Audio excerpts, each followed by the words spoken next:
Everyone, welcoming you to your own channel Eduzone. आज का हमारा जो टॉपिक है वो बहुत ही इंपॉर्टेंट और एक क्रिस्प टॉपिक होने वाला है और वो है IQ मतलब इंटेलिजेंस कोशेंट। इंटेलिजेंस कोशेंट एक बहुत ही इंपॉर्टेंट टॉपिक है। आप जब इंटेलिजेंस पढ़ोगे तब जो कैलकुलेशंस होता है, जो इंटेलिजेंस टेस्ट का लेवल हम मापते हैं, वो सभी डिपेंड करता है ये IQ चार्ट के ऊपर, जो भी हम इस वीडियो में डिस्कस करने वाले हैं। तो आज इस सेशन में हम पढ़ेंगे IQ क्या है, IQ का फॉर्मूला क्या है, IQ चार्ट क्या है एंड एक छोटा एग्जाम्पल भी हम देखेंगे। तो चलिए आज का ये जो सेशन है हम स्टार्ट कर लेते हैं। तो हम स्टार्ट कर लेते हैं हमारा session with the concept of IQ। First, what is the full form of IQ? The full form of IQ is intelligence quotient. ये इंटेलिजेंट नहीं है, ये इंटेलिजेंस होता है, ठीक है।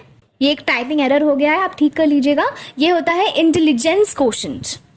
Therefore, starting with the definition, intelligence quotient is the ratio between the mental age and chronological age of the individual multiplied by 100. तो हमको पहले समझना पड़ेगा ये mental age and chronological age की कंसेप्ट क्या है। मेंटल एज होता है एक इंसान की intelligence level, ability of an individual to work intellectually, मतलब एक इंसान इंटेलेक्चुअली क्या क्या काम कर सकता है, उसका इंटेलेक्चुअल परफॉर्मेंस कैसा रहता है, वो इंटेलेक्चुअली हर सिचुएशंस को हैंडल कर सकता है या नहीं, इफेक्टिव तरीके से हैंडल कर पाना, बहुत ही इंटेलेक्चुअल तरीके से हैंडल कर पाना। मैं एक डेफिनेशन आपको बता रही हूँ, इससे आपका जो कंसेप्ट है मेंटल एज की वो और भी थोड़ा सा क्लियर होगा। Mental age is a concept related to intelligence. It looks at how a specific individual at a specific age performs intellectually compared to the intellectual performance for that individual's actual chronological age. तो chronological age का मतलब क्या है? Chronological age का मतलब है आपका जो एज है, मतलब आपका जो फिजिकल एज है, चाहे आप 17 इयर्स की हो, चाहे आप 18 इयर्स की हो, ये जो आपका एक्चुअल एज होता है इसको हम बोलते हैं क्रोनोलॉजिकल एज। और मेंटल एज मतलब क्या होता है, हम कोई भी सिचुएशन या कोई भी काम इंटेलेक्चुअली कैसे हैंडल कर पाते हैं उसको हम मेंटल एज बोलते हैं। सो आई होप ये जो mental age and chronological as का कंसेप्ट है ये आपके पास क्लियर हो चुका है। तो आगे बढ़ते हैं। It is multiplied by 100. Yeah, we know that when we multiply or divide anything with 100 or any number ending with 0, calculation बहुत आसान हो जाता है। मतलब ये जो डेसिमल आ जाता है ना, ये 0 में बहुत ही कम आता है। नहीं आता है मैं नहीं बोलूंगी, क्योंकि जब हम कुछ और नंबर से एक्सेप्ट 5 मल्टीप्लाई करें तो डेसिमल पॉइंट आ जाते हैं, लेकिन जो भी नंबर 0 से एंड होता है उसका जो फाइनल वैल्यू निकलता है वो पॉइंट में बहुत ही कम आता है, और अगर आ भी जाता है तो कैलकुलेशन बहुत टफ नहीं होता। So it is exactly what written here, it is multiplied by 100 so as to avoid any decimal point. Calculation easy करने के लिए हम 100 से मल्टीप्लाई करते हैं। The concept of IQ means the intelligence quotient was given by Stern in 1912. Stern का full name है William stern, और विलियम स्टर्न एक जर्मन साइकोलॉजिस्ट थे जिन्होंने IQ का जो कंसेप्ट है प्रपोज किया था। It gives a good index of the intelligence of an individual or that an individual possess. इसका मतलब क्या है? इंडेक्स का मतलब है एक इंडिकेशन देना, मतलब एक ग्रॉस वैल्यू देना जो इंडिकेट करता है कि एक इंसान और कोई भी चीज कैसा होगा। और ये जो IQ है वो एक इंसान की इंटेलिजेंस का इंडेक्स देता है। इंडेक्स मतलब एक इंसान का इंटेलिजेंस लेवल कैसा होगा वो इंडिकेट करता है, और रादर हम बोल सकते हैं कि एग्जैक्ट वैल्यू हमको देता है, जिससे हमको पता चलता है कि एक इंसान की इंटेलिजेंस लेवल कितना है और कैसा है। तो हम एक एग्जाम्पल से समझ लेते हैं। If a child's intelligence score in an intelligence test is 5 and its chronological age is 6, the IQ will be? अच्छे से ये जो क्वेश्चन है आपको समझना पड़ेगा। If a child's intelligence score, देखिए यहाँ पर डायरेक्टली मेंटल एज मेंशन नहीं किया है, मतलब इस क्वेश्चन से आपको समझना होगा कि ये जो मेंटल एज है वो एक्चुअली है बच्चे की इंटेलिजेंस स्कोर, क्योंकि हमें पता है कि एक इंसान का जो इंटेलिजेंस है और इंटेलेक्चुअल एबिलिटीज होता है वही है हमारा मेंटल एज। तो अगर किसी भी क्वेश्चन में डायरेक्टली मेंटल एज नहीं भी दिया हो तो आपको समझना होगा जहां पर ये इंटेलिजेंस स्कोर या इंटेलेक्चुअल और इंटेलिजेंस रिलेटेड कुछ स्कोर दिया होगा वही है हमारा मेंटल एज। मेंटल एज हमको डायरेक्टली मेंशन्ड नहीं भी मिल सकता है, ठीक है। और यहाँ पर आपको मेंशन किया है कि द क्रोनोलॉजिकल एज इज 6। तो हमको पता है IQ का फॉर्मूला क्या है, IQ is equal to mental age by chronological age into 100, right? यहाँ पर हमारा mental age क्या है, mental age है 5 और chronological age क्या है, chronological age है 6। MA मतलब mental age is equal to 5 and chronological age is equal to 6. According to the formula, mental age means 5 by chronological age मतलब 6 into 100. MA मतलब mental age divided by chronological age into 100. तो आप देख सकते हो यहाँ पर भी एग्जैक्टली वही दी हुई है, mental age by chronological as into 100। मैंने क्या बोला था आपको, पॉइंट आ ही सकता है, पॉइंट आ भी जाए बट वो टफ नहीं होगा। जब आप ये सॉल्व करोगे तो देखोगे वैल्यू आएगा 83.3333 मतलब रेकरिंग आ जाएगा। तो we will consider the first 2 digits after the point which is 83.33। So from this example I hope ये जो आपका IQ का कंसेप्ट है वो थोड़ा सा क्लियर हुआ है। नेक्स्ट हम और भी डिटेल में पढ़ लेते हैं। The concept of IQ is very useful for measuring the intelligence in children but for adults there is a slight problem. क्यों है भाई? हम चिल्ड्रन का इंटेलिजेंस लेवल IQ से माप इजीली सकते हैं, पर जब हम अडल्ट्स के इंटेलिजेंस लेवल मापते हैं ये क्यों टफ हो जाता है? क्योंकि ये जो मेंटल एज है वो एक पर्टिकुलर एज में जाकर सीज हो जाता है, मतलब और इंक्रीज नहीं करता। एक पर्टिकुलर एज में ये जो मेंटल एज है वो बंद हो जाता है, और वो एज क्या है? Adolescent period. ये जो मेंटल मैच्योरिटी है या इंटेलेक्चुअली परफॉर्म करने का जो पावर होता है या जो एबिलिटी होता है वो एक एज के अंदर अंदर सीज कर जाता है। तो क्या ये डेवलप नहीं होता बाद में? क्या ये इनकम्प्लीट रह जाता है? नहीं, बिल्कुल नहीं। अडोलेसेंट में एक इंसान फुल्ली मैच्योर्ड हो जाता है। अडोलेसेंस के अंदर अंदर ये जो मेंटल एज है इसका कंप्लीट डेवलपमेंट पूरा हो जाता है, ठीक है।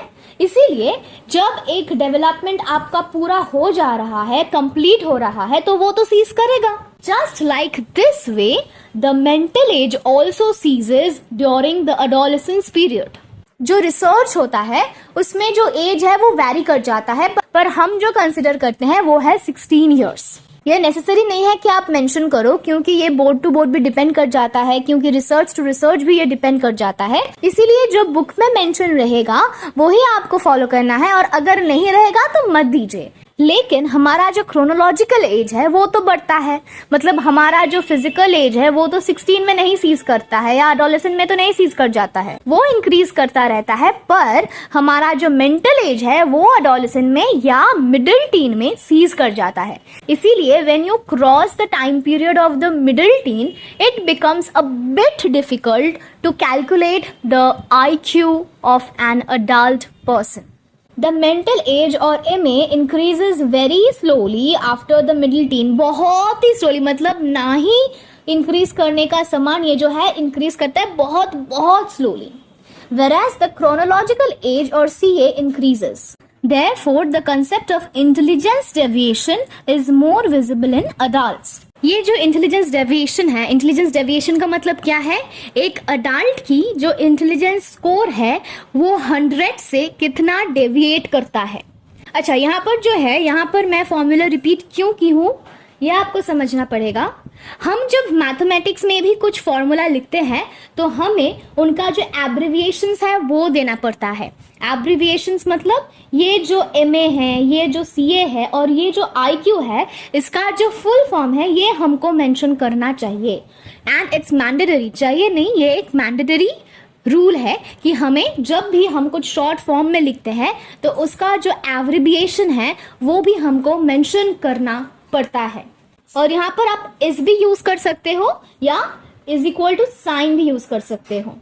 ए में इज और is equal to mental age and C A is और is equal to chronological age. और हाँ, यहाँ पर जो IQ है उसका भी फुल फॉर्म आपको मेंशन करना होगा कि IQ is equal to intelligence quotient. तो जब भी आप फॉर्मूला लिखोगे या कुछ सम सॉल्व करोगे तो ऐसे लिखना, IQ is equal to mental age by chronological age into 100।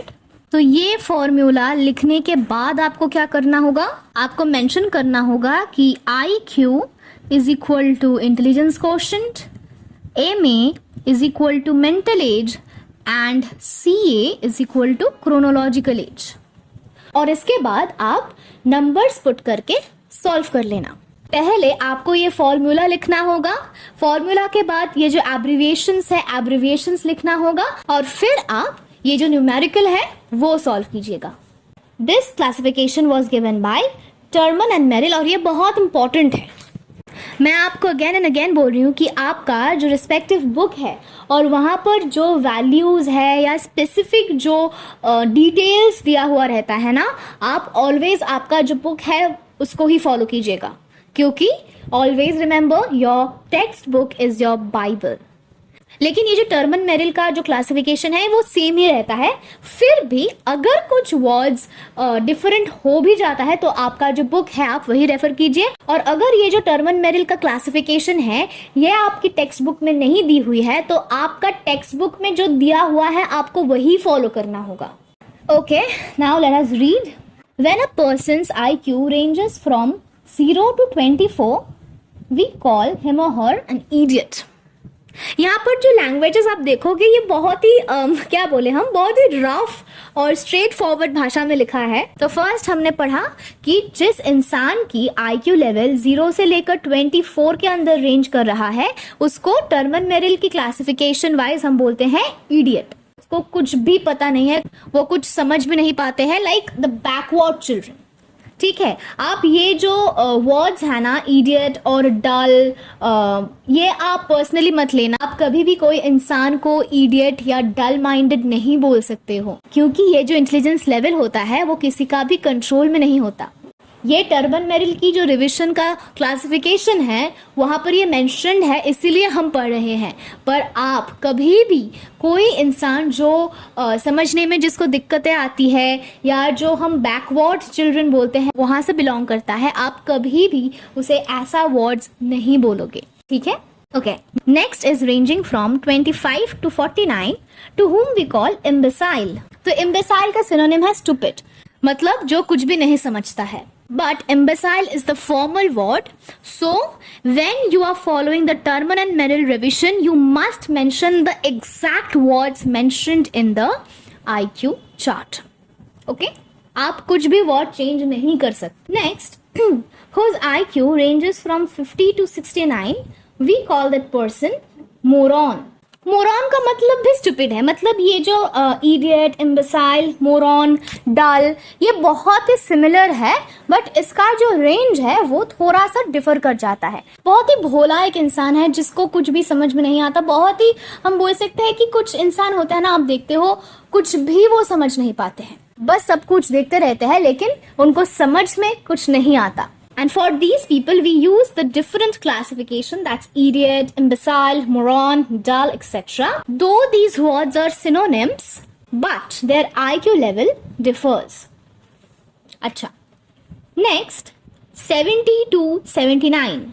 This comes to borderline, dull और borderline. मतलब ये जो इडियट, इम्बेसाइल और मोरॉन है इनके कंपैरेटिवली ये जो डल और बॉर्डरलाइन है ये थोड़ा सा, मतलब बहुत ही थोड़ा समझदार है। समझदार मतलब उनको बहुत ही कम समझ में आता है, जो कि ये जो इडियट, इम्बेसाइल और मोरॉन थे उनको वो भी समझ में नहीं आता था। ठीक है, इन लोगों को थोड़ा थोड़ा करके कुछ समझ में आ जाता है, बहुत ही थोड़ा सा, बहुत ही थोड़ा सा। तो आप देख सकते हो कि ऐसे ये जो इंटेलिजेंस लेवल है या जो ये IQ है ये इंक्रीज करता जा रहा है। Then coming to 80 to 89 which is below average. Average कौन है? हम है एवरेज, ठीक है। और ये जो एवरेज से जो थोड़ा सा डेविएट कर जाता है, मतलब थोड़ा सा कम जिनका आईक्यू लेवल रहता है, उन्हें हम बोलते हैं कि बिलो एवरेज पर्सन है। मतलब ये जो एवरेज इंटेलेक्चुअल एबिलिटीज होता है या इंटेलिजेंस लेवल होता है, उससे वो थोड़ा बहुत डेविएट कर जाता है।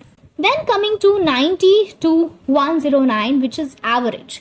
मैं एक बात आपको बोलना चाहूंगी कि ये जो है ना, ये बहुत इंपॉर्टेंट है आपके एमसीक्यू के लिए। आपको क्वेश्चन आ सकता है, a person's IQ level ranging from 50 to 69 is known as, 4 options, you have to choose one. So you need to learn this chart by heart, okay? आपको ये याद करना होगा। एवरेज इंसान की जो इंटेलिजेंस लेवल है वो एवरेज होता है।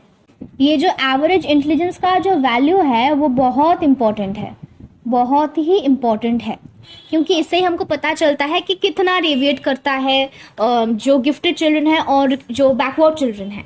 द नेक्स्ट इज, ये हम जो पढ़ेंगे ये है कि ये जो गिफ्टेड चिल्ड्रन का जो आईक्यू होता है वो ऐसे ही इंक्रीज करता है। 110 to 119 वी से अबव एवरेज, एवरेज से भी ज्यादा। देन 120 to 129 मतलब सुपीरियर, मतलब बहुत ही ज्यादा आईक्यू है, मतलब सुपीरियर है। Then, which is very superior, is 130 and above. ये रेयरेस्ट ऑफ द रेयर हमको मिलता है, जिसे हम गिफ्टेड चिल्ड्रन बोलते हैं। मतलब बहुत बहुत बहुत ही ज्यादा इनका जो है आईक्यू लेवल होता है, और क्लासिफिकेशन में हम उन्हें बोलते हैं वेरी सुपीरियर। तो ये रहा हमारा आज का सेशन, जिसमें हम पढ़े आईक्यू का कंसेप्ट, फॉर्मूला, एक छोटा सा example and the IQ classification given by Terman and Merrill. और अगर ये वीडियो आपको थोड़ा सा भी हेल्प किया है तो please do give it a thumbs up and don't forget to subscribe to our channel. Thank you so much for watching the video. God bless.